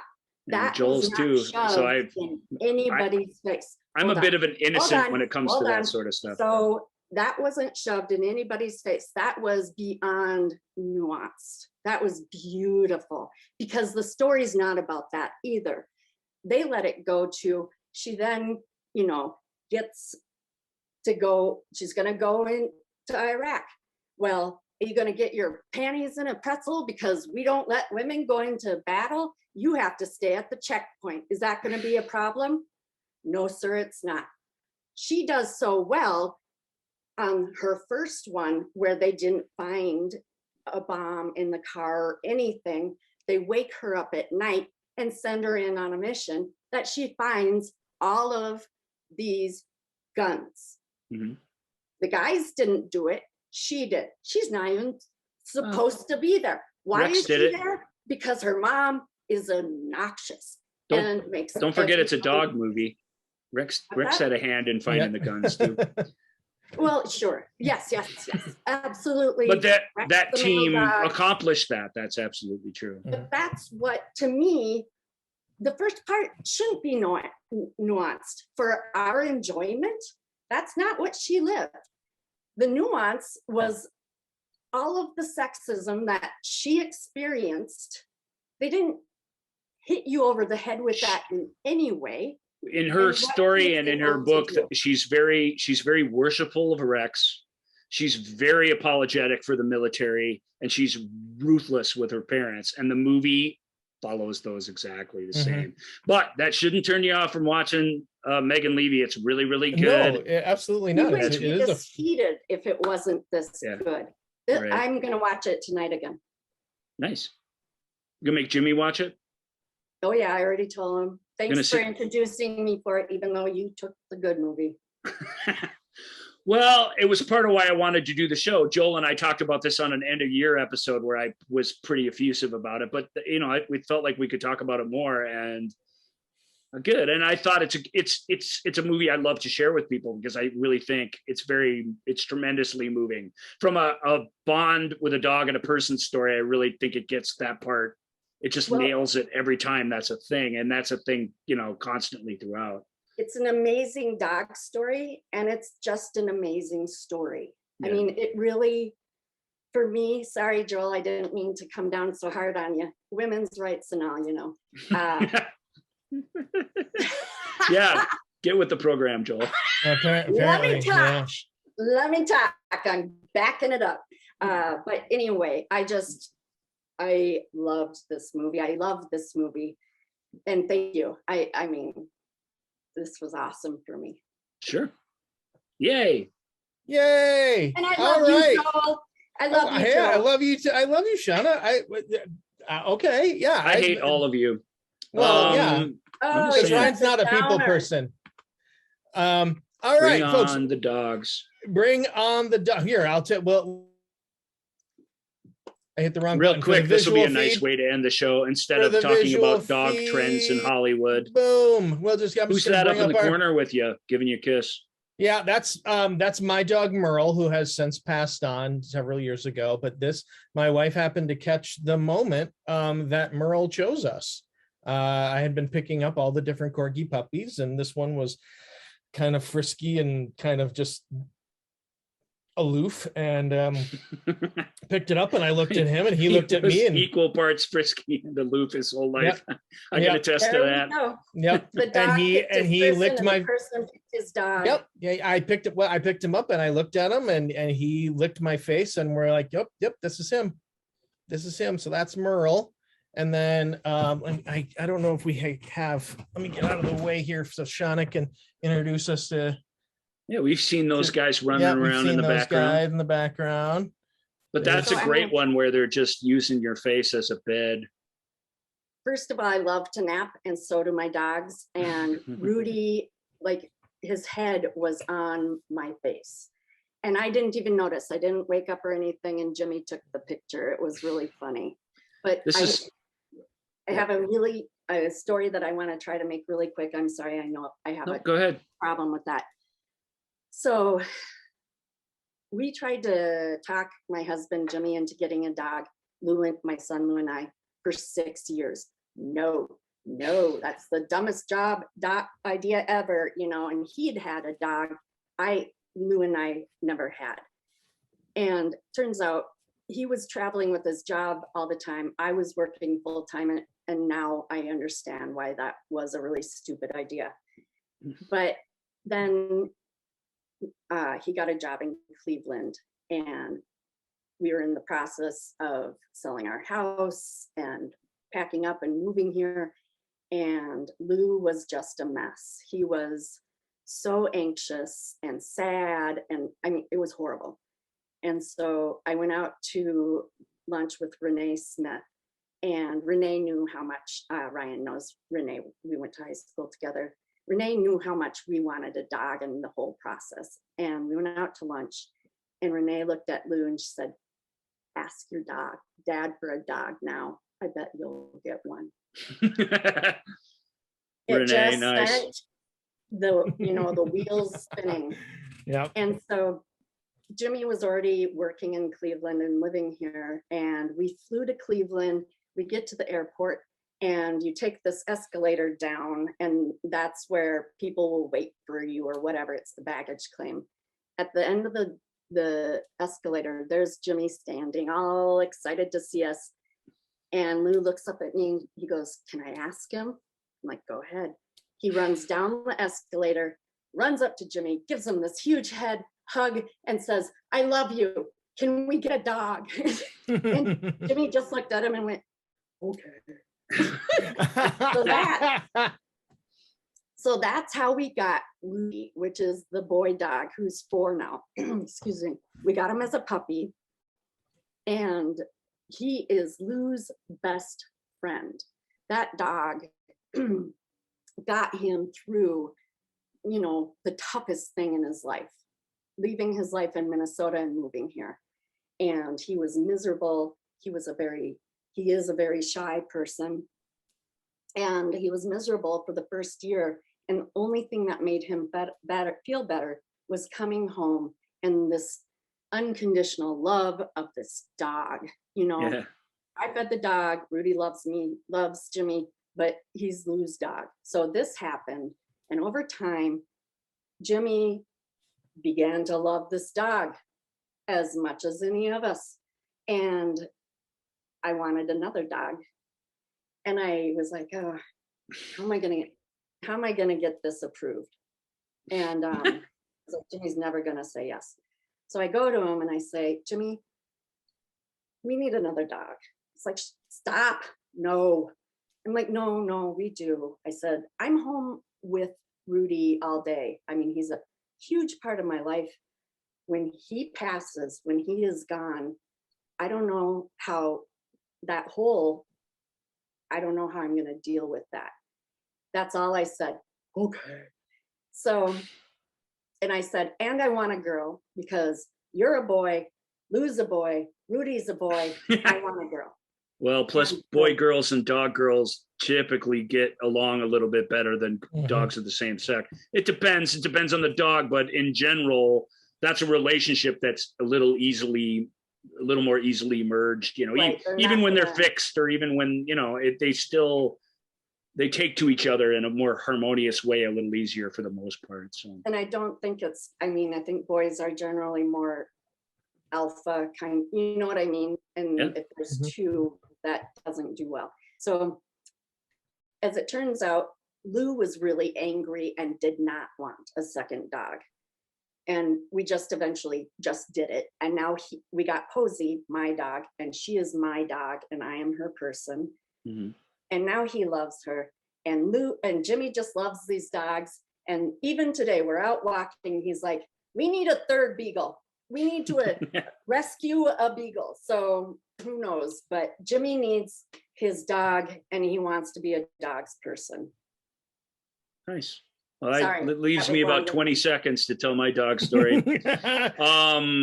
That picture, you can barely see him down there, but he's on our Facebook page. Go see him on our Facebook page. You can see his eyes peeking out. He's planning his escape already in that picture. He did not nap on my face or anything. He was my roommate's dog. I wasn't even his person. She was very much his person. And he wouldn't come hang out with me unless I was eating something. Then he would come find me, which I always hurt my feelings. But to be the second person in Cisco's life, and Joel, you knew Cisco a little bit, was a incredible honor, we will say. Because he was just this min pin terrier thing that barked at everybody, and he liked people, but he was instinctively just very territorial and would not warm up to people very quickly. It took him all kinds of time. He was very, very jumpy. So when he stopped barking at me when I would come over, it's months into my knowing him, and be happy to see me, that was a massive paradigm shift for him as a dog. And he was that way all the way to the end of his life. And every time I would come visit, it would be this, what you're talking about, this, it's you, it's somebody I know. Like at first I'm, what's going on? But then as soon as you sense that recognition, I had a dog that was mine when I was a teenager that we really did bond. We lived in the basement together, the house I grew up in. And I think it was just as simple as that. I think it's that proximity. Dog is banished to the basement. Ryan's the only one who kind of sleeps down here. We're on the same team, at least for a good 12 hours of the day. It's just us. But Cisco's the most recent dog I had. Cisco was really It's important special. to note Midnight loved Supertramp. Yes, we think that's because Roger Hodgson sings in the only pitches and tones that dogs can hear, but I haven't been able to prove that scientifically yet. Yep. Mindy did love Supertramp. That's so weird. Every time I play Supertramp, that's the one thing I vividly remember that. I'm like, watch this. And you'd play a logical song and take the long way home in particular. She really liked. She would go crazy in a good way. I had a friend that had a dog that was not a barker, not anything, except for when CSI's, the opening music came on. This dog would howl to it every time. Dogs are awesome, man. If you need to be cheered up, dog gifts and dog fails and just dogs doing their crazy dog things is the most fun thing ever. And I'm glad we got to talk about these movies. I'm glad we got to talk about our dogs a little bit and what they mean to us. And if you got any comments or dog stories of your own, please share on the YouTube page, on the Facebook page. Joel will give you all the addresses and crap. Yeah, the Movie Show with Joel and Ryan page on Facebook, at Ask Joel and Ryan on Twitter and Instagram and TikTok. And of course, you can email us at askjoelandryan@gmail.com. Shauna, always great to see you. Thanks so much for coming on. We need you. It's fun to have you shake us out of our comfort zone and to really, we said, what did I say? To have the balance of Y chromosomes be just a little bit off. I think that's very helpful to us. I'll bring the emotion and the passion. And when I really get going, just let me go, because here we are. We like to think we're emotional, passionate guys. Yes, you are. Yeah. Yes. But with a different chromosome, with the Y chromosome. Yeah. We're Y passionate and Y emotional. All right. Love you guys. I don't even know what that means. All right. Take care, everybody. Thank you, everybody, for joining us this week on the Movie Show with Joel and Ryan. And until next time, bye. Thank you for listening to the Movie Show with Joel and Ryan. Remember, all views and opinions represented in this podcast are personal and belong solely to the speaker and do not represent those people, institutions, or organizations that the speaker may or may not be associated with, unless explicitly stated. None of these views and opinions were intended to malign or deceive. And now, here's the producers, circa 1982, to play us out.